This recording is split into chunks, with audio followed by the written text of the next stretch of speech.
त्यांनी एक महत्त्वाचं काम सांगितलं होतं, ते म्हणजे किर्लोस्करचे 60 वर्षाचे अंक वाचायचे आणि ते अंक वाचून त्याचा एक विशेषांक तयार करायचा.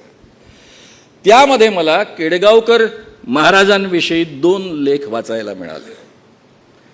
एक दिवेकर शास्त्रींचा वाचायला मिळाला आणि दुसरा आचार्य अत्र्यांचा वाचायला मिळाला, आणि तो अतिशय गंभीर होता, त्यांच्या नाटकासारखा विनोदी नव्हता. त्यामध्ये आचार्य अत्र्यांनी जे वर्णन करून ठेवलेलं आहे ते वर्णन मी तुमच्या समोर करू शकत नाही, फक्त तुम्हाला कल्पना येईल तेवढं मी सांगतो. हा जो महाराज होता केडगावकर महाराज, अत्यंत प्रसिद्ध महाराज, दिवसातनं 2दा सत्संग करायचा. पुणे जिल्ह्यातल्या नारायणगावला त्याचं मोठं स्थान होतं. सत्संग करताना त्याच्या दरबाराची बाहेरची दारं बंद असायची, आतमध्ये फक्त स्त्रियांना प्रवेश असायचा. त्या स्त्रिया नग्न व्हायच्या, हा नग्न व्हायचा. त्यांनी वर्णन करून ठेवलेलं आहे, त्या पद्धतीचं वर्णन मी इथे करू शकत नाही, स्त्रियांची संख्या आहे मोठी या ठिकाणी. त्या स्त्रिया छातीला तेल लावायच्यात आणि ते तेल लावून मालिश करायच्या. मालिश करता करता त्याला ती स्त्री आवडायची आणि मग त्याला वाटायचं तिच्यासोबत तो भोग घ्यायचा. हे सगळं वर्णन आचार्य अत्र्यांनी त्यांच्या भाषेमध्ये करून ठेवलं. आणि त्यांनी शेवटचा जो पॅरा लिहिला तो अत्यंत महत्त्वाचा मला वाटला. त्यात त्यांनी लिहिलं की हा बाबा अपवाद नाही, बाबा लोक असेच उपद्व्याप करत असतात. वृक्ष तेथे छाया, वृक्ष जसा छायेशिवाय असू शकत नाही तसा कोणताही बाबा बायकांच्या भानगडींशिवाय असू शकत नाही. वृक्ष तेथे छाया, बुवा तेथे बाया, हे त्यांनी अतिशय ठामपणे त्या ठिकाणी मांडून ठेवलं. आणि एक वेगळा संदेश मला त्या निमित्तानं मिळाला. पुढे मी 1982च्या डिसेंबरमध्ये या पद्धतीची चळवळ सुरू केली, अखिल भारतीय अंधश्रद्धा निर्मूलन समितीच्या नावाने, आणि शेकडो बाबा एक्सपोज करायला लागलो. इन्व्हेस्टिगेटिव्ह जर्नलिस्ट म्हणून अनेक वर्ष काम केलेलं असल्यामुळं मला अतिशय यशस्वीपणे हे सगळे एक्सपोजर्स करता यायचे. बरं, इमिजिएट माझ्या हातामध्ये कॉलम होतेच. लोकमतचा कॉलम मी 83 सालापासून लिहायला लागलो होतो. त्यामध्ये अंधश्रद्धा या विषयावर दर आठवड्याला एक आर्टिकल लिहित असे. अनेक बाबांना मी एक्सपोज करत असताना माझ्याकडे एक तक्रार आली शुकदास महाराजांची. माझाच तरुण भारतामधला मित्र प्राध्यापक नमा जोशी यांनी त्यांच्याबद्दल लिहिलं होतं की हा माणूस 4था वर्ग पास नाही, पण याला डॉक्टरी विषयाचं एवढं ज्ञान आहे की नागपूर मेडिकल कॉलेजमध्ये MDच्या विद्यार्थ्यांना मेडिसिन शिकवणारे डॉक्टर वेचलेकर नावाचे डॉक्टरसुद्धा याचा सल्ला घेतात. असं कसं पॉसिबल आहे? 4था वर्ग नापास माणसाला मेडिसिनचं आपोआप ज्ञान कसं मिळेल? म्हणून मी याच्या मागे लागलो, त्याचं इन्व्हेस्टिगेशन करायला लागलो आणि माझ्या हाती घबाड लागलं.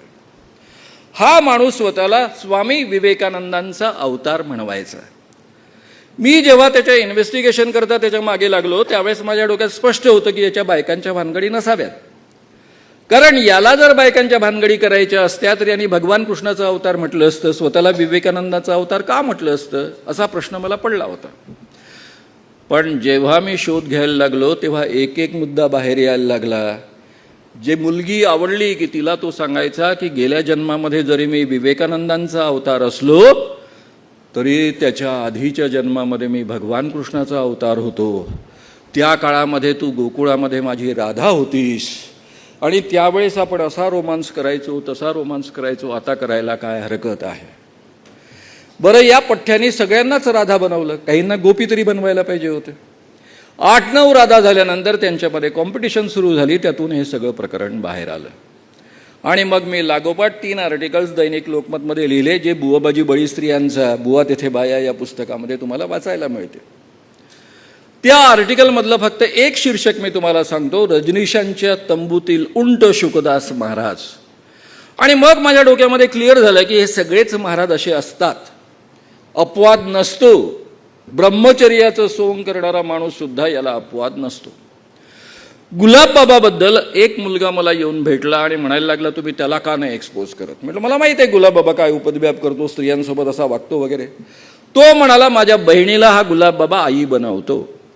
म्हटलं तुझ्या बहिणीचं वय काय? 18 वर्षाचा हा पोरगा गजानन नावाचा, त्याच्या बहिणीचं वय 22 वर्षाचं.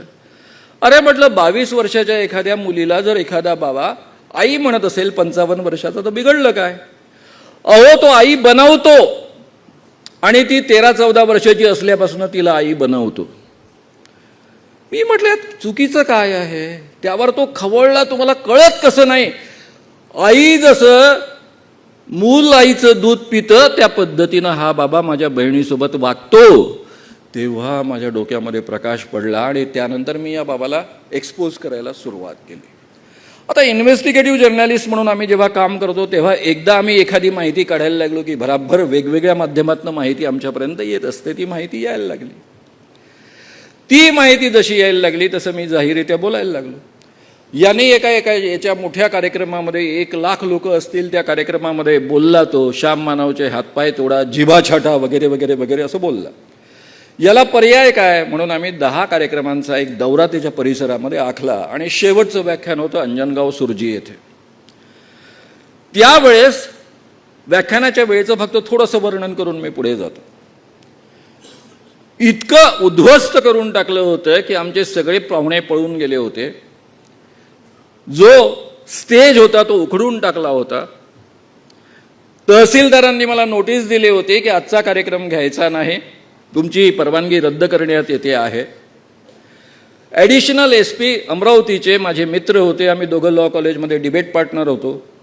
ते मला सारखे फोन करत होते की आम्ही 400 पोलीस पाठवलं तरी आम्ही तुझं संरक्षण करू शकणार नाही, कारण आमच्या पोलिसांच्या सूचनेनुसार किमान 2,000 लोकांनी शपथा घेतलेल्या आहेत की आज तुला मारून टाकायचं, तुझे हातपाय तोडायचे, आणि किमान 30-40 हजाराचा मॉब आज जमा होणार आहे असा पोलिसांचा रिपोर्ट आहे, आणि त्यामुळे तू आज व्याख्यान देऊ नकोस.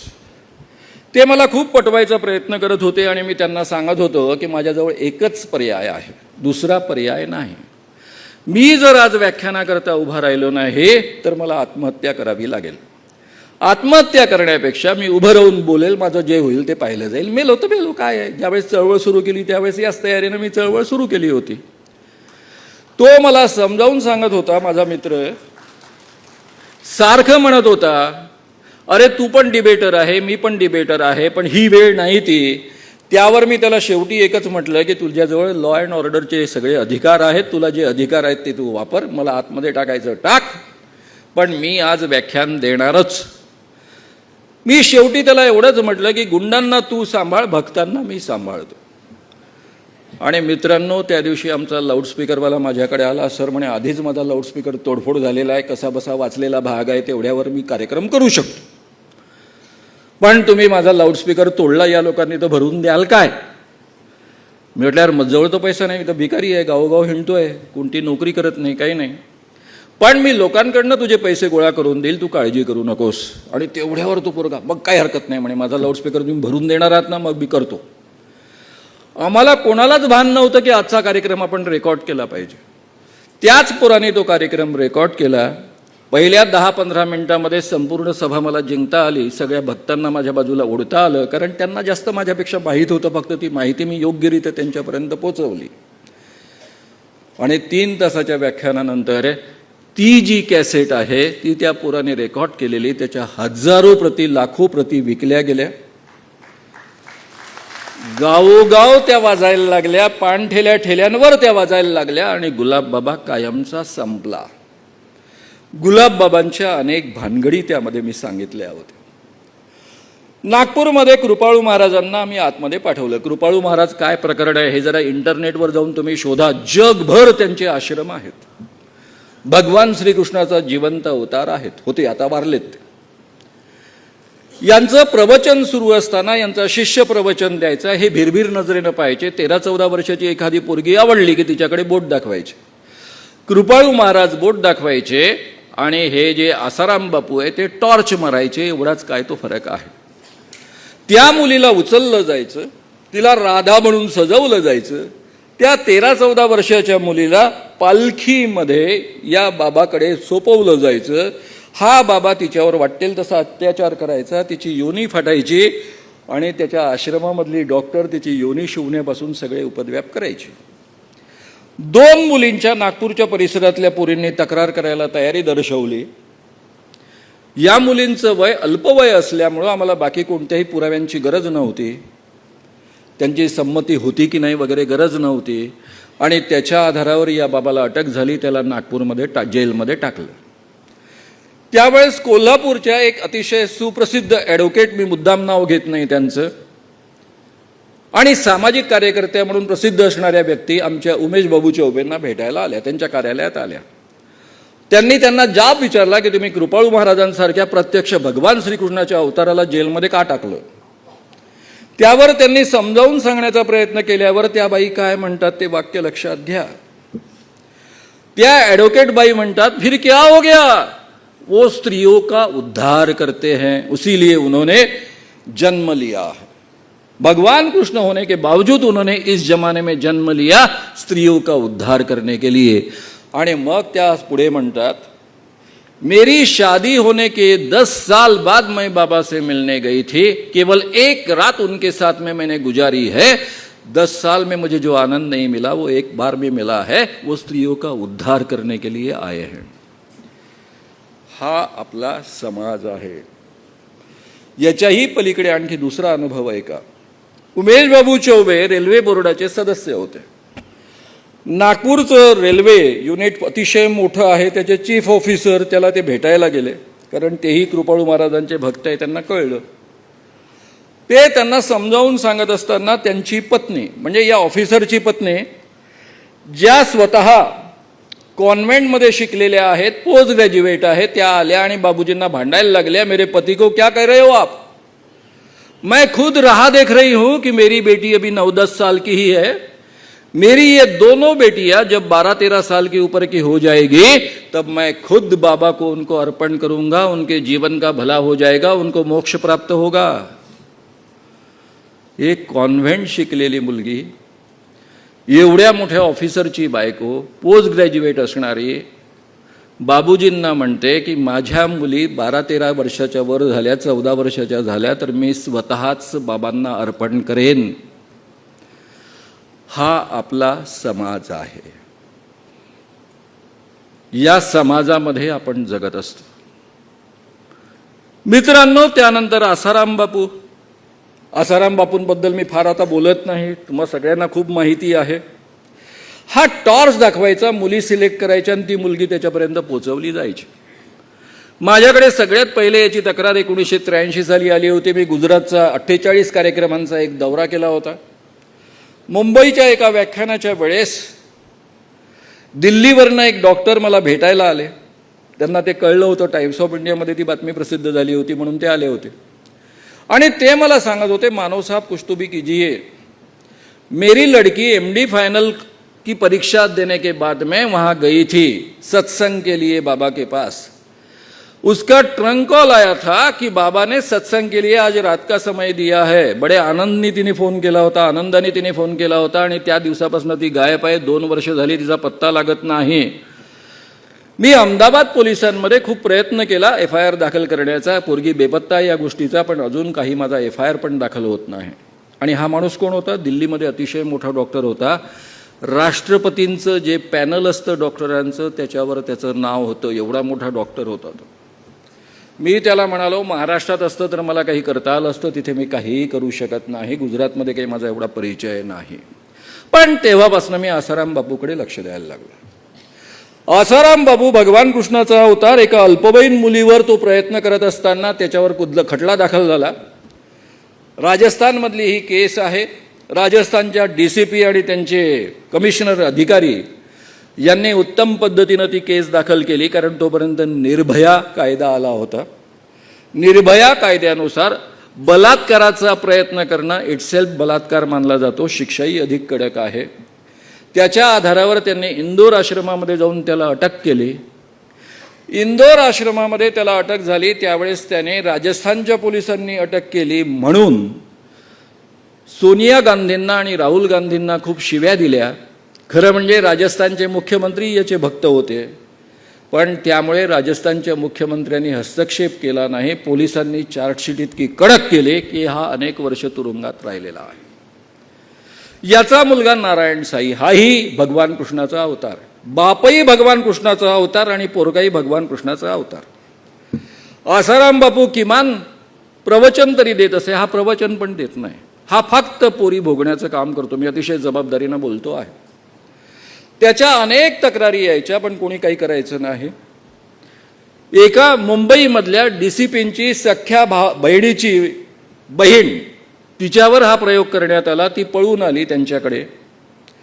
मुंबईला आल्यानंतर या DCPंना वाटलं की माझे अनेक IPS अधिकारी मित्र गुजरातमध्ये आहे पण FIR दाखल करू शकले नाहीत आणि म्हणून त्यांनी मुंबईला प्रेस कॉन्फरन्स आयोजित केली. कारण त्यावेळेस 0 FIRची पद्धती सुप्रीम कोर्टाचा आदेश नव्हता, त्यामुळे ती पद्धती नव्हती. अहमदाबादमध्येच FIR दाखल करावा लागत होता आणि कोणीही IPS अधिकारी तयार नव्हतं याकरता. आणि म्हणून त्यांनी प्रेस कॉन्फरन्स घेतली. त्या प्रेस कॉन्फरन्समध्ये या मुलींच्या तोंडावर पट्ट्या बांधलेल्या आहेत आणि त्या अनुभव सांगतायत की आमच्यासोबत हा नारायण साई कसा बलात्कार करण्याचा प्रयत्न करायचा. तिच्या मैत्रिणीवर बलात्कार झाला होता आणि हिच्यावर बलात्कार नव्हता, ही पळून आली होती, पण त्याचं त्यावेळेस काहीच बिघडलं नाही. आपल्या धुळे जळगाव जिल्ह्यामधली एक भुतडा नावाची मुलगी IPS अधिकारी झाली. तिची अपॉइंटमेंट तिकडे झाली सुरतेमध्ये आणि तिने या बाबाला जेलमध्ये पाठवलं. नारायण साईला 2 बहिणींनी तक्रार केल्यावर ज्यावेळेस पोलीस अधिकारी हिम्मत करतात आणि ताकदीनं कायद्याचा वापर करतात त्याच वेळेस यांना जेलमध्ये जाता येतं किंवा घातलं जाऊ शकतं. मित्रांनो, राम रहीम नावाचा बाबा मी तुम्हाला वेगळ्या अर्थानं सांगेन, त्याच्याबद्दल मी बिलकुल विस्तारानं बोलणार नाही, तेवढा वेळ नाही आपल्याजवळ. पण बुवाबाजी बळी स्त्रियांचा या पुस्तकामध्ये खूप विस्तारानं हे सगळं मांडलेलं आहे. तुम्हाला ते सगळं ऐकता येईल. 88ची जी एडिशन आहे त्यामध्ये नवीन सुधारणा करून या सगळ्या गोष्टी ॲड केलेल्या आहेत. राम रहीमने त्याच्या आश्रमातल्या एका मुलीने अटल बिहारी वाजपेयी पंतप्रधान कार्यालय यांना पत्र पाठवलं. पत्राचा मसुदा फक्त मी तुम्हाला सांगतो. ही मुलगी सांगते की मैं बाबा की C ग्रेड की म्हणजे 3ऱ्या टप्प्यातली साध्वी होती. या सगळ्या मुली ब्रह्मचारी म्हणून त्या ठिकाणी जगतात.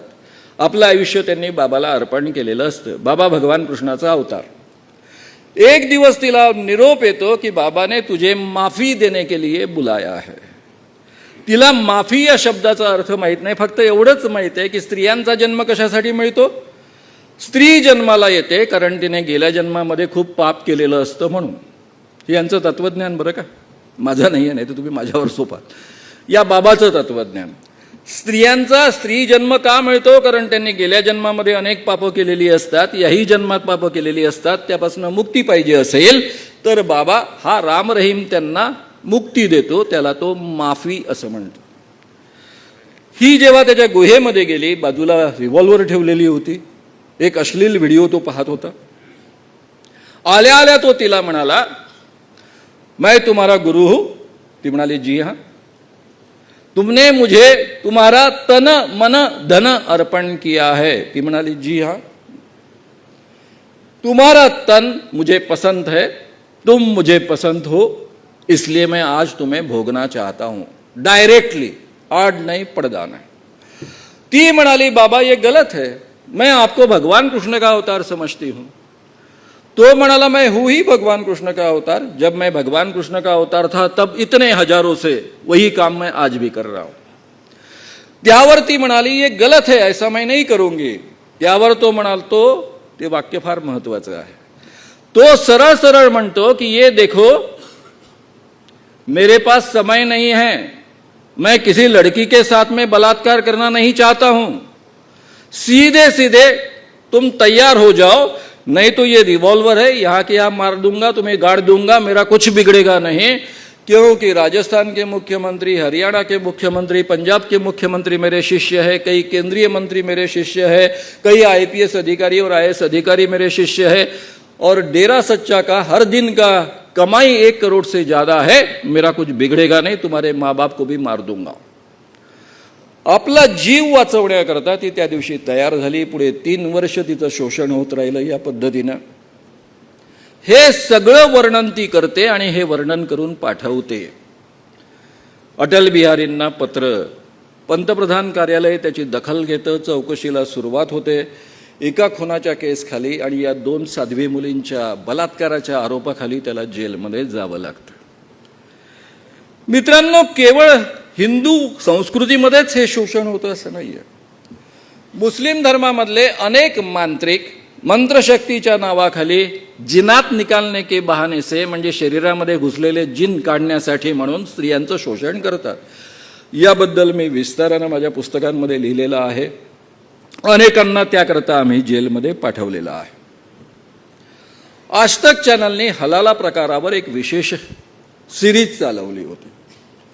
त्या सिरीजमधल्या एका मुल्लाचं फक्त मी स्टेटमेंट तुम्हाला ऐकवतो.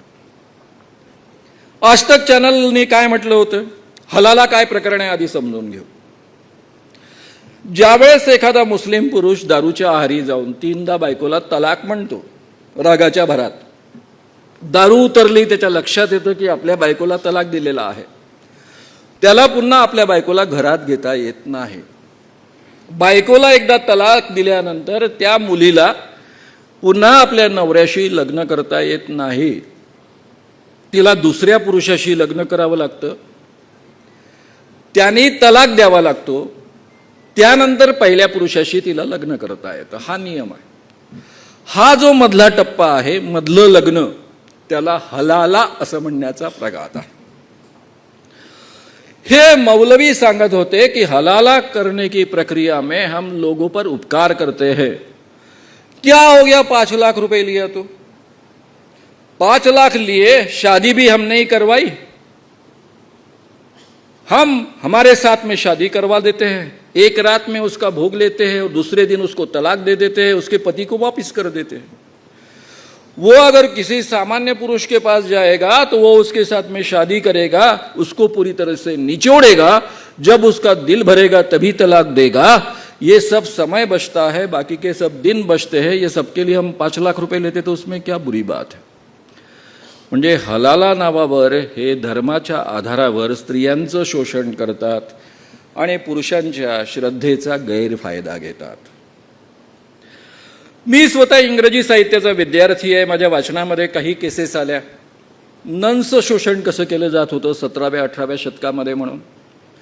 त्यानंतर ते सगळं लिटरेचर मिळून मी वाचलं.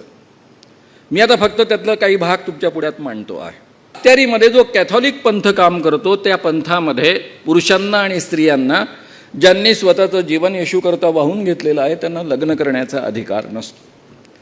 त्या ज्या स्त्रिया आहेत त्यांना नन्स म्हटलं जातं. त्या स्त्रिया जिथे राहतात त्याला कॉन्व्हेंट म्हटलं जातं. या कॉन्व्हेंटच्या मध्यभागी एक भली मोठी विहीर असायची, ती नेहमी बंद असायची. या मुलींचा वापर पाद्री लोक करत असत, धर्मोपदेशक करत असत.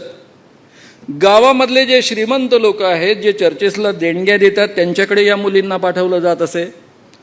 त्या मुली गर्भवती राहिल्या, कारण त्या काळामध्ये कुटुंब नियोजनाची साधनं एवढी ॲक्युरेट नव्हती. त्या मुली गर्भवती राहिल्या की हेड नन त्या मुलींना विहिरीमध्ये ढकलून देत असे. या पद्धतीची वर्णनं तुम्हाला संपूर्ण युरोपियन लिटरेचरमध्ये कितीतरी वाचायला मिळतात. म्हणजे नन्सच्या नावाखाली ख्रिश्चॅनिटीमध्ये सुद्धा अतिशय मोठ्या प्रमाणावर हे शोषण होत आलेलं आहे. मुस्लिम धर्मामध्ये हे शोषण होत आलेलं आहे. एक सुंदरदास महाराज मी नागपूरवरनं पळवला. तो सुंदरदास महाराज काय सांगायचं. संपूर्ण भारतामध्ये रामस्नेही पंथ नावाचा एक मोठा व्यापाऱ्यांचा पंथ आहे.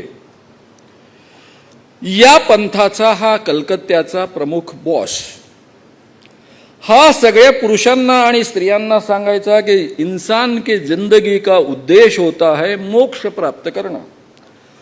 पुरुषों को मोक्ष प्राप्त करना है तो उनको 9 मार्ग उपलब्ध है. आणि मग ते 9 मार्ग काय काय ते सांगायचा. आणि त्यावेळेस जाहीरित्या फक्त एवढंच सांगायचा कि स्त्रियों को मोक्ष प्राप्त करना है तो उनके लिए 10वां मार्ग भी उपलब्ध है. पण हा 10वां मार्ग काय आहे हे पुरुषांना माहीत नसायचं. हा 10वां मार्ग स्त्रियांच्या सत्संगामध्ये तो सांगायचा. 10वां मार्ग यानी गुरु के साथ में संबंध रखना. गुरु के साथ में अगर शारीरिक संबंध आप रखती हो तो उसको दीक्षा असा शब्द वापरायचा, उसको दीक्षा देता. ही दीक्षा घेतल्यानंतर त्या मुलीला स्वतःला मोक्ष प्राप्त होतो, तिच्या आईला, तिच्या वडिलांना मोक्ष प्राप्त होतो, तिच्या भावाला मोक्ष प्राप्त होतो, तिच्या नवऱ्याला मोक्ष प्राप्त होतो. घाऊकपणे सगळ्या तिच्या नातेवाईक पुरुषांना मोक्ष प्राप्त होतो. फक्त स्त्रियांना होत नाही. आईला, मुलीला, बहिणीला, त्या सगळ्यांना स्वतः जावं लागतं. या पद्धतीचं याचं तत्वज्ञान होतं. माझ्याकडे तक्रारी आल्या, मी नागपूरमध्ये याला एक्सपोज केला. त्यावेळेस तो काय म्हणत होता त्याची वाक्यरचना मी तुम्हाला फक्त सांगतो आहे. तो ठणकावून म्हणत होता की मैं धर्म का काम कर रहा हूं.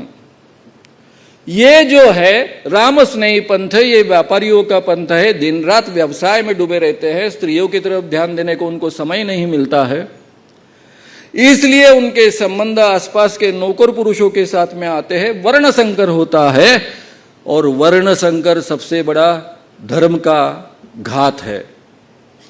इसलिए मैं धर्म को बचाने का काम करता हूं। जब मैं इन स्त्रियों को दीक्षा देता हूं, उनके साथ में शारीरिक संबंध प्रस्तावित करता हूं, तब उनको वचन देता हूं कि मेरे अलावा, यानी गुरु के अलावा और पति के अलावा किसी के साथ में संबंध नहीं रखना। इसलिए वर्ण संकर को रोकने का मैं काम करता हूं, ये सबसे बड़ा धर्म का काम है, धर्म को बचाने का मैं काम करता हूं, हे त्याचं आर्ग्युमेंट होतं। आम्हाला हे सगळं प्रकरण एक्सपोज केल्यावर 6 वर्ष लिहिता आलं नाही, मी लिहिलं नाही माझ्या कॉलममध्ये, कारण त्या मुलींची डोली निघत असे तिला दीक्षा दिल्यानंतर, आणि लोकांनी ती पाहिलेली असे।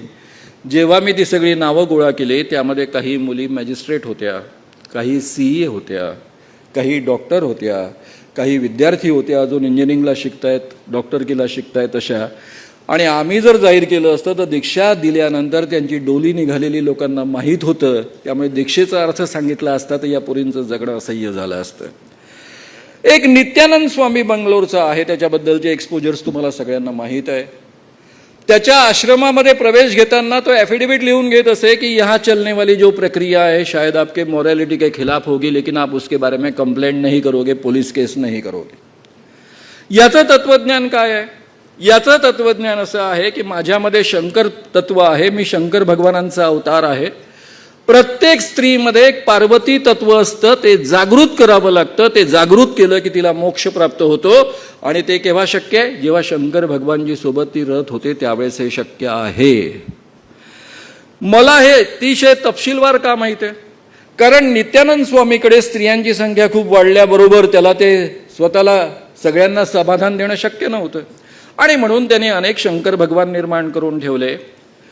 मुंबईचे अतिशय मोठे हायकोर्ट जज, त्यांची एक मुलगी अमेरिकेमध्ये सायंटिस्ट आहे, अजूनही आहे, ती अमेरिकन नागरिक आहे, ती मध्ये बंगलोर आश्रमामध्ये आली। या असा त्यांनी नेमलेल्या एका शंकर भगवानजीने तिचं जवळपास 3 वर्षपर्यंत शोषण केलं। ते शोषण केल्यानंतर 3 वर्षानंतर तिची नोकरी जायची वेळ आली, त्यावेळेस तिला अमेरिकेला परत जावं लागलं, तिचं डोकं जागेवर आलं। तिने आल्यानंतर मुंबई कोर्टामध्ये केस गुदरली, कारण पोलिसांनी FIR घेतला नाही म्हणून। तो जो शंकर भगवान म्हणून राहतो तो मुंबईत राहतो, म्हणून ती केस तिथे केली तिने। आणि तुम्हाला आश्चर्य वाटेल, त्या केसमध्ये त्यावेळेस जादूटोणा विरोधी कायदा 2013 मध्ये संमत झालेला असल्यामुळं आणि त्याचा मी सहअध्यक्ष असल्यामुळं मला सरकारच्या वतीनं साक्षीदार म्हणून त्या ठिकाणी बोलावण्यात आलं होतं। त्या मुलीशी बोलताना ती म्हणते, मी एवढी मोठी सायंटिस्ट आहे, माझं डोकं अतिशय उत्तम काम करतं, म्हणूनच मला एवढा नावलौकिक माझ्या क्षेत्रामध्ये मिळालेला आहे। पण मी बंगलोर आश्रमामध्ये आली त्यावेळेस मला मोक्ष प्राप्त करायची माझी एवढी तीव्र इच्छा होती की त्यानंतर या बाबाच्या मी पूर्ण आहारी गेली। तो उठ म्हटलं की उठायचं, मी बस म्हटलं की बसायचं, झोप म्हटलं की झोपायची, अमुक कर म्हटलं की अमुक करायची, तमुक कर म्हटलं की तमुक करायची। माझी विचारशक्तीच पूर्णतः नाहीशी झाली होती, तर्कबुद्धी पूर्णतः नाहीशी झाली होती, माझा मानवी रोबो झाला होता, एखाद्या बाहुलीसारखी, रोबोच्या बाहुलीसारखे मी वागत होते। हे सगळं प्रकरण काय आहे?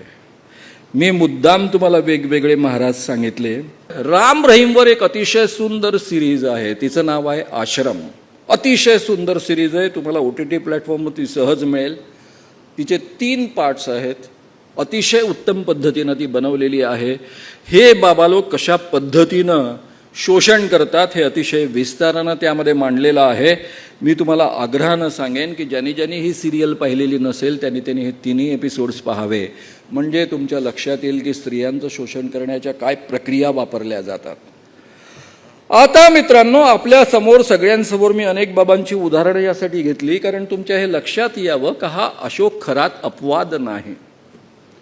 असं आपल्या समाजामध्ये हजारो वर्षांपासून घडतंय। मी अतिशय अभिमानानं, अतिशय जबाबदारीनं, अभिमानानं नव्हे अतिशय जबाबदारीनं तुमच्या समोर बोलतो आहे की हजारो वर्षांपासून आपल्या देशामध्ये हे घडतं आहे। त्या काळामध्ये याबद्दल फारसं बोललं जात नसे, किंवा माझी चळवळ सुरू होण्याच्या आधीसुद्धा याबद्दल फारसं बोललं जात नसे. मी स्वतः डोळ्यांनी असे अनेक प्रकार पाहिलेले आहेत, पण त्या प्रकारांमध्ये हा बदमाश आहे त्याला सोडून द्या, हा बदमाश आहे त्याला सोडून द्या, बाकीचे चांगले आहेत असंच गृहीत धरलं जात असे. हे शोषण का होतं? आपल्यापैकी एका मोठ्या नेत्याच्या पत्नीनं म्हटलं, ह्या स्त्रिया काही वेड्या आहेत का, पागल आहेत का, एवढ्या सुशिक्षित बायका असून या जातातच कशा?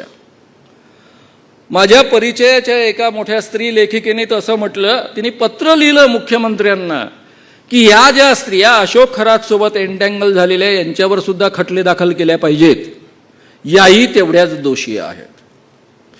खरंच या दोषी आहेत का?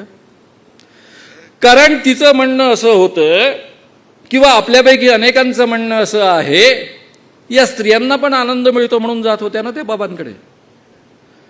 एवढा सुंदर आहे का तो दिसायला? एवढा राजबिंडा आहे, देखणा आहे, आकर्षक आहे. या स्त्रियांना जर पुरुषांपासून आनंदच मिळवायचा आहे तर आजूबाजूला काही पुरुषांची कमतरता आहे काय?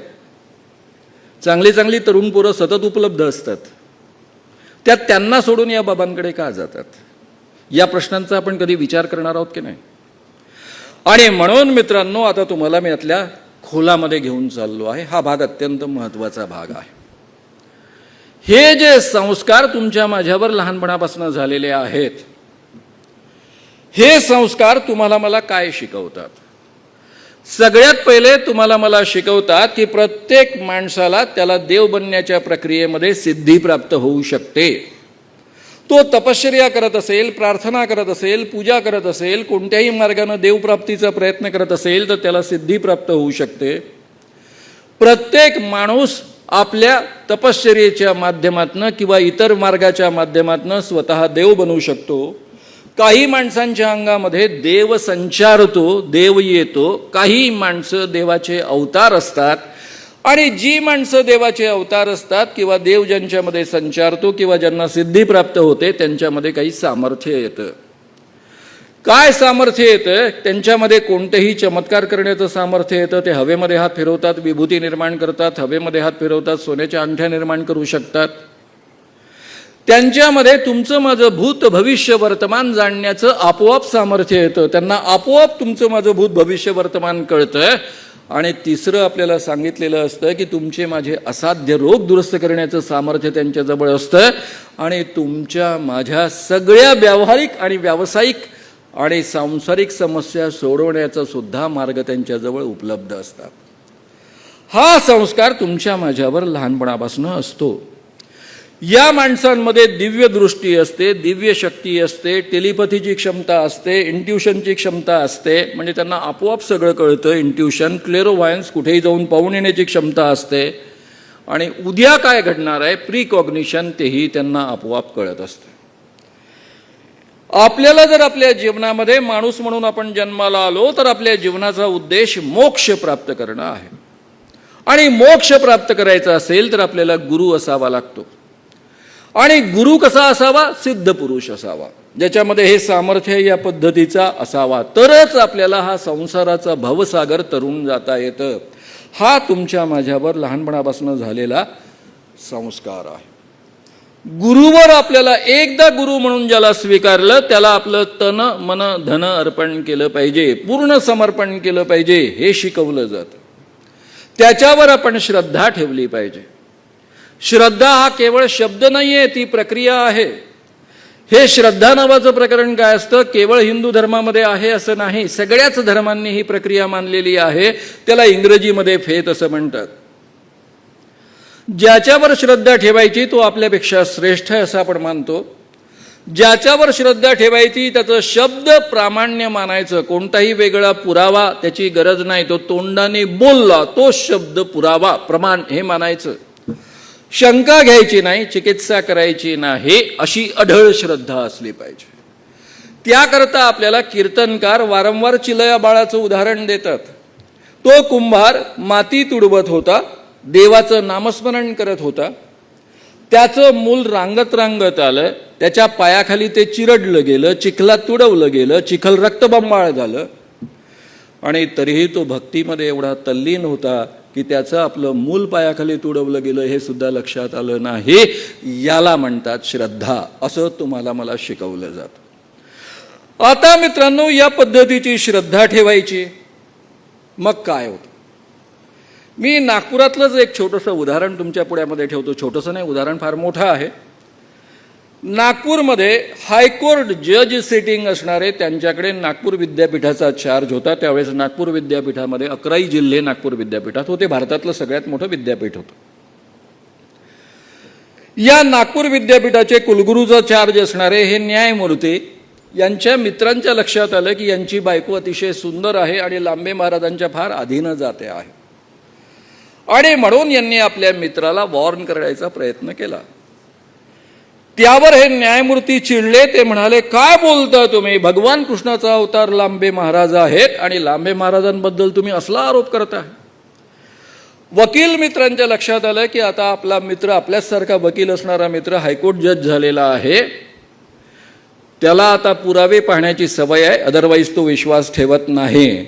आणि म्हणून मित्रांनो, त्यांनी लांबे महाराज आणि त्यांची पत्नी कॉम्प्रोमाइजिंग पोझिशनमध्ये असताना प्रत्यक्ष नेऊन दाखवलं. त्यावेळेस त्यांच्याकडे नागपूर विद्यापीठाचा चार्ज होता. तुम्ही म्हणाल नागपूर विद्यापीठाचा चार्ज आहे, हायकोर्ट सिटिंग जज आहे, यांनी ताबडतोब फोन केला असेल, पोलीस आले असतील, असं काही घडलं नाही. उलट हे लांबे महाराजांना विचारायला गेले की बाबा काय भानगड आहे ही? त्यावर लांबे महाराज म्हणाले, बरं झालं तू आलास. अरे शिष्या, तुला माहित आहे तू केवढा भाग्यवान आहेस? तुझी बायको कोण आहे माहित आहे?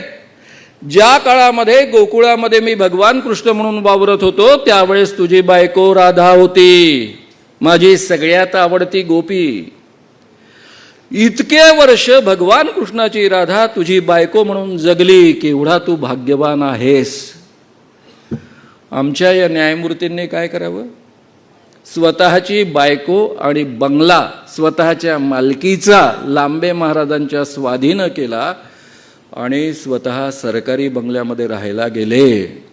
मी त्यांचं नाव याकरता घेत नाही कारण त्यांची मुलं अजून जिवंत आहेत म्हणून. लांबे महाराजाचं नाव मी डे 1 पासून घेतोय. मी बोलत असल्या पण अनेक वर्ष तो जिवंत होता. आपल्या श्रद्धेचं रूपांतर केव्हा अंधश्रद्धेमध्ये होतं हे आपलंच आपल्याला कळत नाही, अशी ही प्रक्रिया आहे. आणि म्हणून आपण म्हणतो श्रद्धा ठेवावी, पण डोळस श्रद्धा ठेवावी. डोळस श्रद्धा नावाचं प्रकरण या जगामध्ये नसतं. त्याला म्हणतात विश्वास ठेवणं. त्याला म्हणतात, दुसरा शब्द इंग्रजीमध्ये बिलीफ ठेवणं. हे खरं आहे की आपण परस्परांवर विश्वास ठेवल्याशिवाय जगू शकत नाही. तुम्ही माझ्याबद्दल कितीही ऐकलं असेल की मानव फार आक्रमक बोलतात, तडकफडक बोलतात, तरी तुम्हाला ही खात्री आहे की मानव फक्त बोलतील, दगड फेकून मारणार नाही, म्हणून तुम्ही विश्वासानं या ठिकाणी व्याख्यान ऐकायला आलात. मलाही खात्री आहे की जनता कितीही असली, आपले श्रोते कितीही असले, ते चिडतील, रागावतील, पण मला काही दगड फेकून मारणार नाही, ते शांतपणे ऐकतील. आणि म्हणून मी विश्वासापुढे तुमच्या समोर येऊन भाषण देतो. आपण परस्पर विश्वासावर जगत असतो, ही वस्तुस्थिती आहे. दरवेळी अविश्वास ठेवून शंका घेऊन आपण जगू शकत नाही, हे बरोबर आहे. पण समजा मी भाषणाच्या ऐवजी तुम्हाला खरंच दगड फेकून मारले तर तुम्ही काय म्हणाल? अरे आपण मानवांबद्दल म्हटलं होतं, पण नाही बाबा, हे विश्वास ठेवण्याला एक माणूस नाहीये. तुमचा विश्वास तुम्ही बदलाल. किमान पुरावा समोर आल्यानंतर तुम्ही तुमचा विश्वास बदलता. ही प्रक्रिया मोकळी असली पाहिजे. याला जर तुम्ही डोळस श्रद्धा म्हणत असाल तर माझी हरकत नाही आहे. पण श्रद्धा प्रक्रियेचं रूपांतर केव्हा अंधश्रद्धेमध्ये होतं हे आपल्याला कळत नाही. तिसऱ्या व्यक्तीला कळतं पण आपल्याला कळत नाही, आणि त्यामुळे आपली प्रचंड मोठ्या प्रमाणावर फसगत होते. आता मित्रांनो, हे बाबा लोक स्त्रियांचं शोषण करण्याकरता काय करतात? आपण जे प्राणी आहोत ते होमोसेपियन्स प्राणी आहोत. आपलं आयुष्य किमान 2 लाख वर्षांचं तरी आहे. लग्न संस्थेचा इतिहास हार्डली 4 ते 5 हजार वर्षांचा आहे. म्हणजे 1,95,000 वर्ष आपण माणसं, होमोसेपियन्स जमात ही नरमादी म्हणून जगत आली होती. हा प्राणी होमोसेपियन्स काही सिंहासारखा ताकदवान नाहीये, हत्तीसारखं त्याच्याजवळ प्रचंड बळ नाहीये. त्यामुळे प्राणी जगतामध्ये मॅक्झिमम प्राणी जमात जन्माला आली पाहिजे ही नॅचरल इन्स्टिंक्ट असते. त्यामुळे तुमच्या माझ्यामध्ये प्रत्येक नरमादीमध्ये अनेक नरांसोबत आणि अनेक माद्यांसोबत संबंध प्रस्थापित करण्याची तीव्र नॅचरल इन्स्टिंक्ट आहे. त्याच्यावर आपण लग्न संस्थेमुळं मात निर्माण केली आहे. त्याला आपण मॉरॅलिटी असं म्हणतो, नैतिक मूल्य म्हणतो. ही नैतिक मूल्य आपण अतिशय मेहनतीनं रुजवतो. आपल्या नवऱ्याशिवाय इतर कुणासोबत संबंध प्रस्थापित करणं हा अनैतिक मुद्दा आहे, हे आपल्या डोक्यामध्ये आपण घेऊन असतो. त्यामुळे समजा चुकून जर आपल्या हातून काही घडलं तर आपल्या मनाला अपराधाची टोचणी लागते, गिल्ट कॉम्प्लेक्स निर्माण होतो. सगळ्यात पहिले बाबा एक काम करतात, हा गिल्ट कॉम्प्लेक्स दूर करतात. ते काय सांगतात, तू गुरुसोबत संबंध ठेवते हे तुझं कर्तव्य आहे.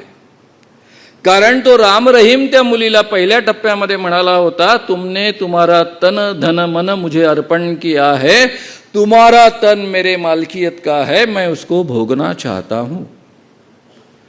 तन मन धन अर्पण तुमने मुझे किया है, पूर्ण समर्पण केलं पाहिजे, हे आपल्याला शिकवलं जातं.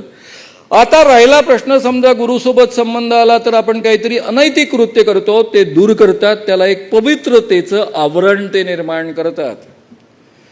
मुलगी लग्न झाल्यानंतर सुद्धा त्या अशोक खरात सोबत संबंध का ठेवते? कारण आपला नवरा मरू नये म्हणून, तो जिवंत राहावा म्हणून. सुंदरदास बाबांसोबत या स्त्रिया का संबंध ठेवतात? नवऱ्याला, भावाला, बापाला मोक्ष मिळावा म्हणून. म्हणजे तो या पद्धतीनं गुरुसोबत संबंध ठेवणं अत्यंत पवित्र आहे हे एका बाजूने शिकवतो. दुसऱ्या बाजूने असं करणं अनैतिक नाही हे डोक्यामध्ये भरवतो. त्याला मग शुद्धीकरण असं म्हटलं जातं. अशोक खरात त्याला शुद्धीकरण म्हणतो, राम रहीम त्याला माफी म्हणतो, आपला सुंदरदास महाराज त्याला दीक्षा देणं म्हणतो, आणि हा इकडे स्वामी नित्यानंद त्याला पार्वती तत्व जागृत करणं म्हणतो. मोक्ष प्राप्त करण्याकरता हे सगळं करायचं आहे असं म्हणतो. हे धार्मिक कृत्य आहे असं तो म्हणतो. आणि त्यामुळं स्त्रियांचा गिल्ट दूर झालेला असतो. आपण बाबासोबत शारीरिक संबंध प्रस्थापित करतो, हे पवित्र कृत्य आहे असं त्यांना मनोमन वाटतं आणि म्हणून त्या याकरता तयार होतात. त्यातून मिळणारा आनंद वगैरे हा दुय्यम भाग आहे.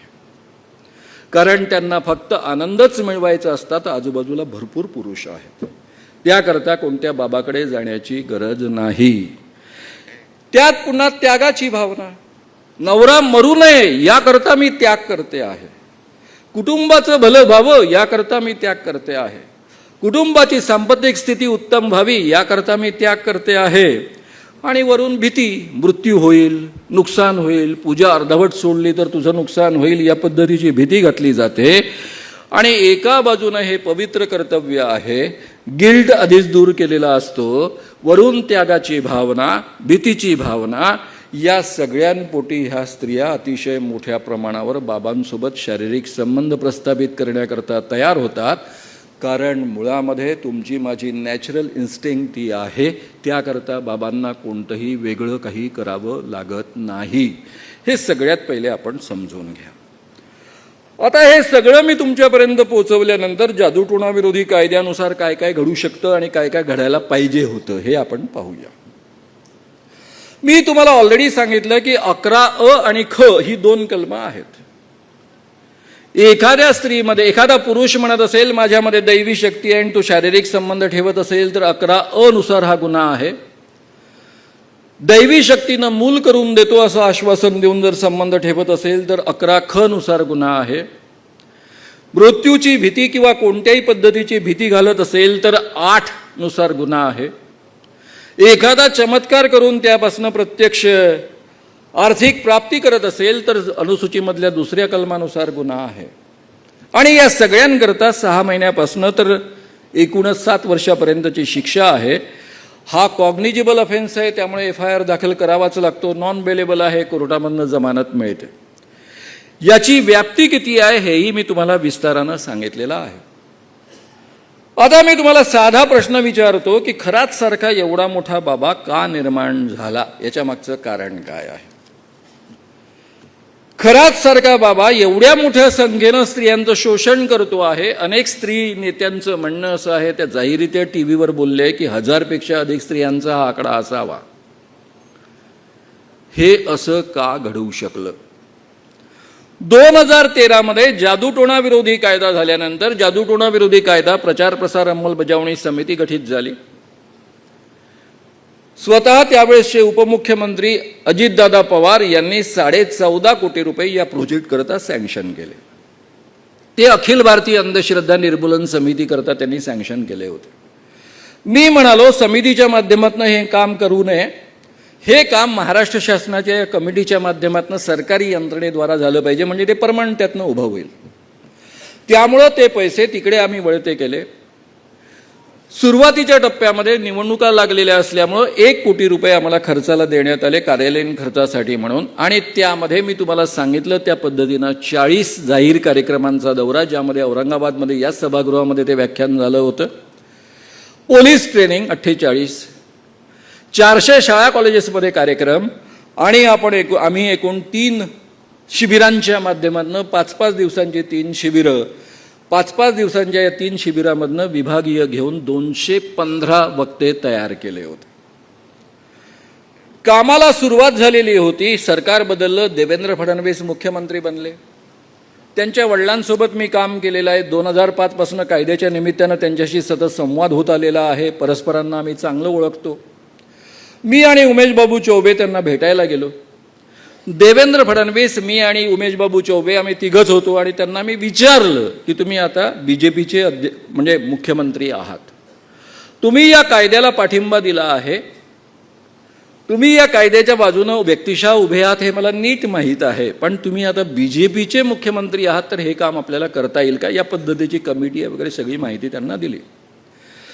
ते म्हणाले तुम्ही बिलकुल किंतु परंतु ठेवू नका मेंदूमध्ये, डोक्यामध्ये, आपण हे काम उत्तम पद्धतीनं करू.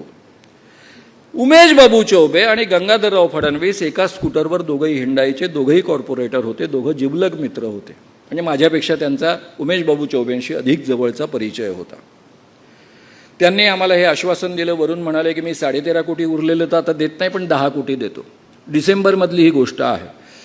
आम्ही त्यांना म्हणालो की आता केवळ 4 महिन्यांचा कालावधी उरला आहे, 2 कोटीसुद्धा आम्ही वापरू शकत नाही, कारण पैसे वाया घालवणे आम्हाला मान्य नाही आहे, त्याचा योग्य सदुपयोग झाला पाहिजे. त्यामुळे तुम्ही 10 कोटीचं बजेट द्या, पण 2 कोटीच्या वर आम्ही वापरणार नाही, ते पुढच्या बजेटमध्ये आपण वळतं करून घेऊ, पुढच्या वर्षी अधिक काम करू. त्यावर ते म्हणाले की तुमचे अर्थमंत्री मुनगंटीवार, सुधीर मुनगंटीवार मित्र आहेच, त्यांच्याशी बोलून घ्या. सुधीर मुनगंटीवार आणि मी दोघांनी जर्नलिझम एकत्र केलेलं आहे, आम्ही चांगले मित्र आहोत. ते म्हणाले की मुख्यमंत्र्यांनी ठरवल्यावर मुद्दा येतोच कुठे, मी तर आहेच तुमच्यासोबत. पहिल्या टप्प्यामध्ये हे काम जे ठरलेलं होतं आधीच्या सरकारने ते आम्ही पूर्ण केलं. देवेंद्र फडणवीस गृहमंत्री असतानाच 40 पोलिसांचे ट्रेनिंग कोर्सेस झालेले आहेत. 22 जाहीर सभा झालेल्या आहेत. औरंगाबादची सभा सुद्धा ते मुख्यमंत्री असतानाच बहुधा झालेली आहे. त्यानंतर मात्र मी आणि माझे सहकारी मंत्रालयाच्या चक्रात 3 वर्ष मांडत होतो. पुढच्या कामाला त्यांनी ना मंजुरी दिली, ना नवे GR काढले, ना काही केलं. 3 वर्षानंतर माझ्या लक्षात आलं की यांना जादूटोणा विरोधी कायदा प्रचार प्रसार अंमलबजावणीचं काम करायचं नाही. त्यांच्याच जवळच्या माणसाने माझ्या लक्षात आणून दिलं. मी मंत्रालयात जाणं सोडलं, कारण मंत्रालयात जाण्यासाठी मला स्वतःला माझा स्वतःचा व्यवसाय बंद करावा लागला होता. पोटापाण्याचा माझा व्यवसाय पर्सनॅलिटी डेव्हलपमेंटचे वर्कशॉप चालवणं आहे. त्याच्या आधारावर माझे कपडे, माझी गाडी, माझं पोट सगळं चालतं. अंधश्रद्धेच्या कामामधनं आम्हाला एकालाही 1 पैसा मिळत नाही, आम्ही घेत नाही. खिशातनं पैसे टाकून हे काम करत आलेलो आहे. त्यानंतर मी YouTube चॅनल वगैरे सुरू केलं. मग सरकार बदललं, उद्धव ठाकरेंचं सरकार आलं, अजितदादा अर्थमंत्री झाले. मी त्यांना भेटायला गेलो. ते म्हणाले आपण उत्तम कामाला सुरुवात करूया. त्यांनी 12 कोटीचं बजेट निर्माण केलं त्याकरता, आणि आम्ही 1 एप्रिल 2020 पासून या कामाला जोरदार सुरुवात करणार होतो.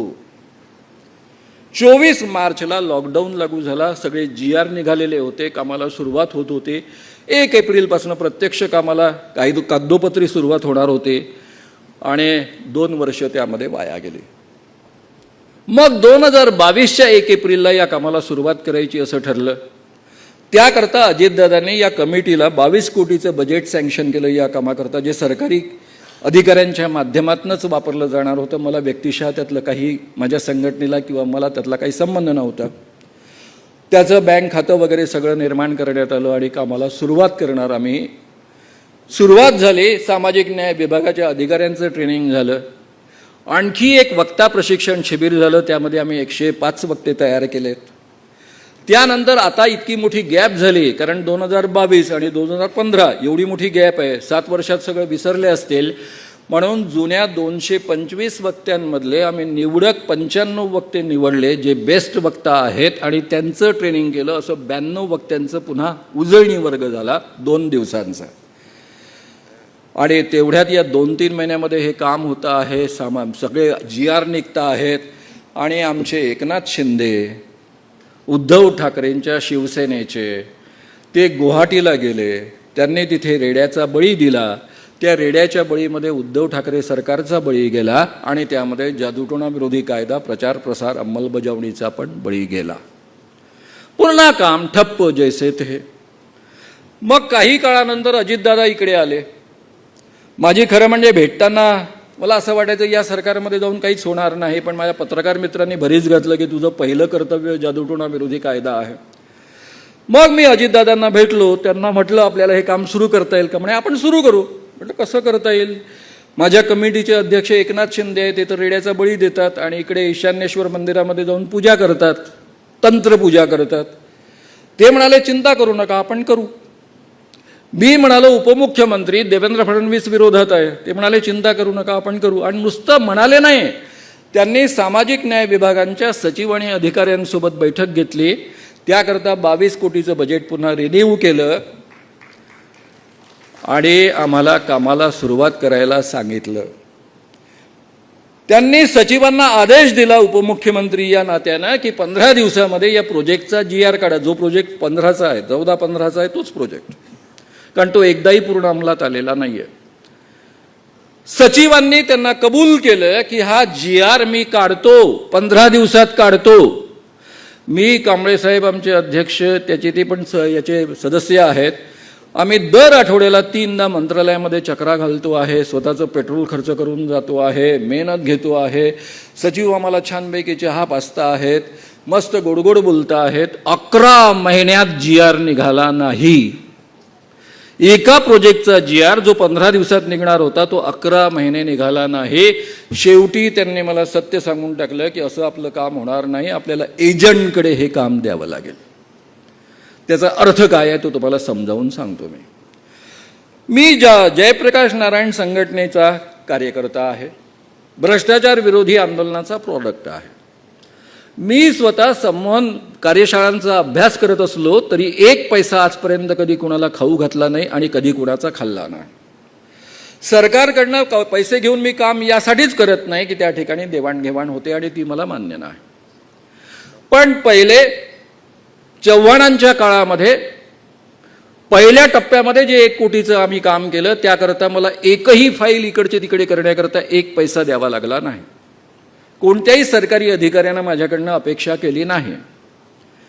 कारण अजितदादांचा फोन जायचा, श्याम मानवांचं एक पुण्यकर्म आहे, ते आपल्याला करायचं आहे असं म्हटलं रे म्हटलं की अधिकाऱ्यांना समजायचं दायन भी 7 घर छोडतीये किंवा 2 घर छोडताय असं म्हणतात, त्या पद्धतीनं कामं व्हायची. मानव कुणाला पैसे देत नाही, कुणाचे पैसे खात नाही, हे सगळ्यांपुढे अगदी स्पष्ट असल्यामुळं माझी फाईल कुठेही अडत नव्हती. उद्धव ठाकरे सरकारमध्ये त्याच पद्धतीनं कामं झालीत. आताच्या काळामध्ये मात्र परिस्थिती अशी होती की फाईल हालण्याकरता पैसे दिल्याशिवाय ती हालत नव्हती. अजितदादांचं पण फारसं चालत नव्हतं. हे सरकार, आधीचं सरकार शिंदेंचं आणि आता फडणवीसांचं सरकार, दोन्ही सरकारं वरपासून खालपर्यंत भ्रष्टाचारानं बरबटलेली आहे. मंत्रालयातली एकही फाईल पैसे दिल्याशिवाय हलत नाही. तिथे अपवाद नावाचा प्रकार नसतो. आणि त्यामुळं 11 महिन्यानंतर जेव्हा त्यांनी असं सांगितलं एजंटला दिल्याशिवाय होणार नाही, त्यानंतर मी मंत्रालयामध्ये जाऊन सोडून दिलं. मित्रांनो, ज्या पद्धतीनं हा कायदा झालेला होता आणि या कायद्याची अंमलबजावणी सुरू झाली होती, ज्या पद्धतीनं या कायद्याच्या अंमलबजावणीनं आणि प्रचार प्रसारानं वेग घेतला होता, त्यावेळी जर सरकार बदललं नसतं आणि त्याच वेगामध्ये हे काम सुरू राहिलं असतं तर 10 वर्षामध्ये एवढं काम निर्माण झालं असतं की अशोक खरातसारखा बाबा निर्माणच होऊ शकला नसता आणि एवढ्या मोठ्या संख्येनं स्त्रिया बळी पडल्या नसत्या. त्यामुळं अशोक खरातसारखा एवढा बाबा निर्माण झाला मोठा आणि त्याने एवढ्या संख्येनं स्त्रियांचं शोषण केलं, पुरुषांचं शोषण केलं, 1500 कोटीच्या वर संपत्ती गोळा केली. याला सर्वस्वी देवेंद्र फडणवीस आणि त्यांचं सरकार आणि त्यांचं धोरण जबाबदार आहे. हे जाहीररित्या मी या ठिकाणी म्हणतो आहे. कशाच्या आधारावर त्याची उदाहरणं देत देत मी पुढे जातो. धीरेंद्र कृष्ण शास्त्रीचं उदाहरण मी तुमच्या पुढ्यामध्ये सांगितलं. देवेंद्र फडणवीस उत्तम वकील आहेत, त्यांना या कायद्यातले सगळे बारकावे उत्तम कळतात. धीरेंद्र कृष्ण महाराज दोन्ही कायद्यांचं उल्लंघन करतो आहे हे त्यांना कळतं आणि तरीही ते त्याला घेऊन महाराष्ट्रभर हिंडतात.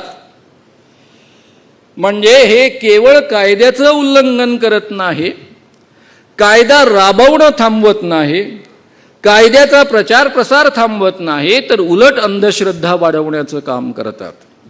हा बाबा आपल्या दिव्य दरबारात काय सांगतो, यानं करणी केली, यांनी जादूटोणा केला, यांनी टोटका केला, यांनी भूत लावलं, याला बाहेरचं लागलेलं आहे, ये जो बीमारी है आपको वो उसने लगाई है, या पद्धतीनं सगळं सांगतो.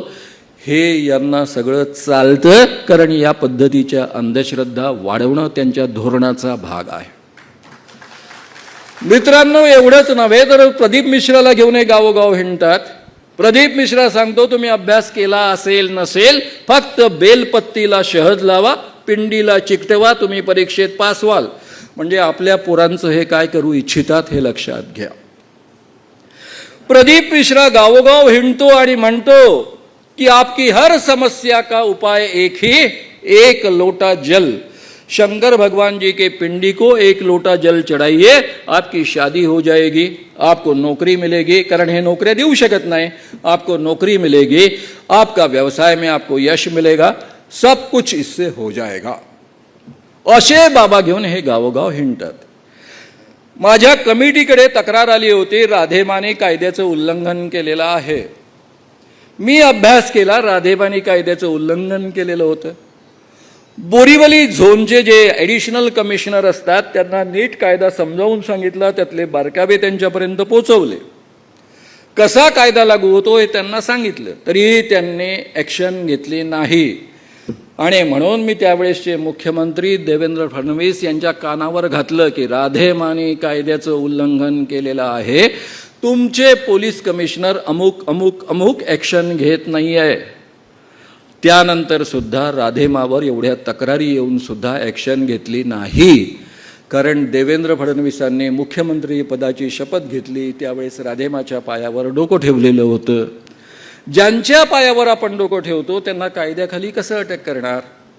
अनेक बाबांचे हे भक्त आहेत, अंधश्रद्धांचं परिपोषण करतात, अंधश्रद्धा पसरवतात, लोकांच्या मनामध्ये अंधश्रद्धांना प्रतिष्ठा प्राप्त करून देतात. याच्या विरुद्ध उदाहरण मी तुम्हाला देतो. मी नागपूरच्या तरुण भारतमध्ये RSSचं हे वर्तमानपत्र आहे, मुखपत्र आहे, त्याच्यामध्येच पत्रकार म्हणून तयार झालो आहे. मी जेव्हा या कामाला सुरुवात केली त्यावेळेस 85 साली खास करून शुकदास बाबाला एक्सपोज केल्यानंतर माझ्या तक्रारी त्यावेळेसचे सरसंघचालक बाळासाहेब देवरस यांच्याकडे गेल्या.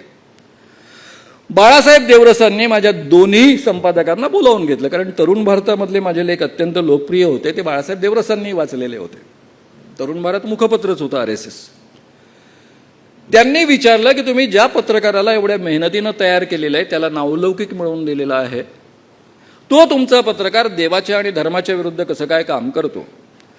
त्यावर माझे दोन्ही संपादक मागोवैद्य जे पुढे RSSचे बौद्धिक प्रमुख राहिलेले आहेत आणि दिवा घुमरे जे खरं म्हणजे विश्व हिंदू परिषदेचे संस्थापक राहिलेले आहेत, संस्थापकांपैकी एक, त्यांना आम्ही मामा घुमरे म्हणतो, प्रवीण बर्दापूरकरांना वगैरे नीट माहीत आहे सगळ्यांना. तर सांगण्याचं तात्पर्य असं की या दोन्ही संपादकांनी त्यांना समजावून सांगितलं की श्याम मानव एक्झॅक्टली काय काम करतो आहे. तो देवाधर्माला विरोध करत नाही, त्याची भूमिकाच आहे. उलट देवाधर्माच्या नावावर सर्वसामान्य माणसांचं जे शोषण होतं, त्यांची लुबाडणूक होते, त्याच्या विरुद्ध चळवळ आहे आणि त्या मर्यादेमध्येच तो हे काम करतो आहे. हे सगळं समजून घेतल्यानंतर बाळासाहेब देवरस काय म्हणाले, ते असं म्हणाले की आपल्याला कुठे आपल्या घरामध्ये साफ हवा आहे. म्हणजे आपल्याला कुठे आपल्या हिंदूंच्या घरामध्ये साप हवा आहे. पावण्याच्या लाठीनं तो साप मरत असेल तर उत्तम गोष्ट आहे. आपण त्या सापाला मारू शकत नाही. पावणे जर ते साप मारत असतील तर चांगली गोष्ट आहे. ही भूमिका त्यांनी घेतली. आणि जोपर्यंत बाळासाहेब देवरस सरसंघचालक होते तोपर्यंत माझ्या कामाला कधीही RSSने ऑर्गनाइज विरोध केला नाही. उलट तरुण भारताने सातत्यानं या कामाला पाठिंबा दिलेला आहे. म्हणजे RSS मधल्याच काही माणसांची भूमिका काय असू शकते. माझा साधा प्रश्न असा आहे फडणवीसांना की शंकर खरातनी कुणाचं शोषण केलं. या ज्या स्त्रिया आहेत 100 असतील 1000 असतील काय असतील त्या सगळ्याच्या सगळ्या स्त्रिया हिंदू आहेत. हा हिंदू स्त्रियांचं शोषण करतो. 1500 कोटीची संपत्ती मिळवली तेही हिंदू पुरुषांचं शोषण करून मिळवलेली संपत्ती आहे. तंत्रविद्येचा वगैरे सगळा वापर त्यांच्यावरच करण्यात आलेला आहे. आणि तुम्ही स्वतःला हिंदूंचे कैवारी म्हणवता, हिंदूंना बलिष्ठ करण्याच्या गप्पा मारता आणि हे सगळे बाबा गावोगाव हिंडवता, त्यांच्यामुळे अंधश्रद्धा वाढवता, त्यांना सगळ्यांना लोकांना त्यांच्या शोषणाच्या प्रक्रियेमध्ये बळी जाऊ देता. मग तुम्ही एक्झॅक्टली काय करता आहात. कुणाचं शोषण करणारे हे सगळे बाबा आहेत. जर हिंदूंचंच शोषण करणारे हे बाबा आहेत ते थांबवणं जबाबदारी तुमची नाही. माझे मित्र जयदेव डोळ्यांनी तुम्हाला 51AH या कलमाबद्दल सांगितलं.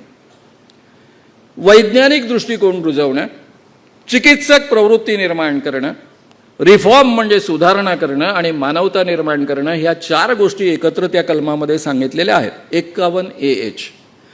आणि हे कर्तव्य केवळ नागरिकांचं नाही आहे तर शासनाचं कर्तव्य आहे. शासनामधल्या प्रत्येक व्यक्तीचं कर्तव्य आहे. त्याला शासन घटनात्मकरित्या बांधील आहे. त्यामुळे महाराष्ट्र सरकारचे मुख्यमंत्री या नात्यानं वैज्ञानिक दृष्टिकोन लोकांमध्ये रुजवणं, त्यांना अंधश्रद्धांपासून वाचवणं, त्यांना शोषणापासून वाचवणं ही देवेंद्र फडणवीस यांची जबाबदारी आहे. मी या निमित्तानं एवढंच त्यांना सांगू इच्छितो की देवेंद्रजी, आत्तापर्यंत कदाचित तुमच्या लक्षात आलं नसेल की आपण काय करतोय आणि त्यामुळे महाराष्ट्राचं काय नुकसान होतं आहे. पण आता तुमच्या तीव्रतेनं लक्षात आलेलं आहे की तुम्ही ज्या पद्धतीनं अंधश्रद्धांचं परिपोषण करता आहात, हा जो अंधश्रद्धेचा साप आहे त्याला पोसता आहात, त्याला तुम्ही वेगवेगळ्या पद्धतीनं खाऊ पिऊ घालून धुष्टपुष्ट करता आहात. प्रदीप मिश्रांसारखे, धीरेंद्र कृष्ण महाराजांसारखे महाराज घेऊन गावोगाव हिंडता आहात. या सगळ्यांमधनं अंधश्रद्धांचं परिपोषण होतं आहे. आणि त्यामुळं खरात सारख्या बाबांच्या तोंडी हिंदू लोकांचंच मोठ्या प्रमाणावर त्यांना दिलं जातं आहे, त्यांचं शोषण होतं आहे. हे किमान आता तुमच्या तीव्रतेनं लक्षात आलं असेल. हा महाराष्ट्र शाहू फुले आंबेडकरांचा महाराष्ट्र आहे. या महाराष्ट्रामध्ये हा शाहू फुले आंबेडकरांचा महाराष्ट्र म्हणून, पुरोगामी महाराष्ट्र म्हणून ओळखला जातो. संत ज्ञानेश्वर, संत तुकारामांपासून अगदी संत नामदेव, संत ज्ञानेश्वरांपासून तुकाराम महाराज, गाडगे महाराज, तुकडोजी महाराजांपर्यंत हा पुरोगामी संतांचा महाराष्ट्र म्हणून ओळखला जातो. या अशा पुरोगामी महाराष्ट्राचे तुम्ही मुख्यमंत्री आहात. तुम्ही मुख्यमंत्री असताना अलीकडच्या काळामध्ये तुम्ही 7 कोटी या कामाकरता खर्च करायचं ठरवलेलं आहे. त्याकरता तुम्ही अलॉट केलेले आहे. आणि कुणाच्या माध्यमातून हे तुम्ही करता आहात? मी तुम्हाला फक्त नावं सांगतो. मी आधीच विरोध केला होता की कोणत्याही संस्थेला पैसे द्यायचे नाही, सरकारच्या माध्यमातून हे सगळं करायचं. मी माझ्या संघटनेकडे 14.5 कोटी रुपये घेतले नव्हते. यांनी ज्या मंडळांना वाटलेलं आहे त्या मंडळांची फक्त मी नावं सांगतो. सत्यसाई सेवा मंडळ जळगाव, सत्यसाई म्हणजे हवेमध्ये हात फिरवणारे, अंगठ्या निर्माण करणारे. जोगाई माता सांस्कृतिक मंडळ, आई देवमोगरा महिला मंडळ, असल्या संस्था या जादूटोणा विरोधी कायद्याचा प्रचार आणि प्रसार करणार आहेत. म्हणजे नेमकं काय करणार आहे? सरकार जसं नेहमी काम करतं त्या पद्धतीनं काम करणार आहे. कागदावर प्रचार प्रसार दाखवला जाणार आहे. तुम भी खाओ मैं भी खाऊंगा या पद्धतीनं हे काम चालणार आहे. मी 100% खात्रीनं सांगतो की हे लोक जादूटोणा विरोधी कायद्यातले बारकावे लोकांपर्यंत पोचवू शकत नाही. मी तुम्हाला एक छोटंसं उदाहरण देऊन या ठिकाणी आता थांबणार आहे. पोलिसांचं ट्रेनिंग जे तुमच्या औरंगाबादमध्ये झालेलं आहे, 2 ट्रेनिंग झालेले आहेत. त्यामध्ये शेवटी मी पोलिसांकडनं पेपर सोडवून घ्यायचो. IPS अधिकारी समोर बसलेले आहेत. ठाणेदार लोक समोर बसलेले ते हसायचे, ते म्हणायचे सर आम्हाला 15 वर्ष झाले पोलीस खात्यात येऊन, मी ठाणेदार आहे, तुम्ही आता काय मला कायद्याचा पेपर सोडवायला सांगतात. मी हसायचो, आपण सोडवू ना, सामूहिक सोडवूया. पहिले तुम्ही उत्तरं लिहा, मग आपण सगळे तपासून पाहायचो.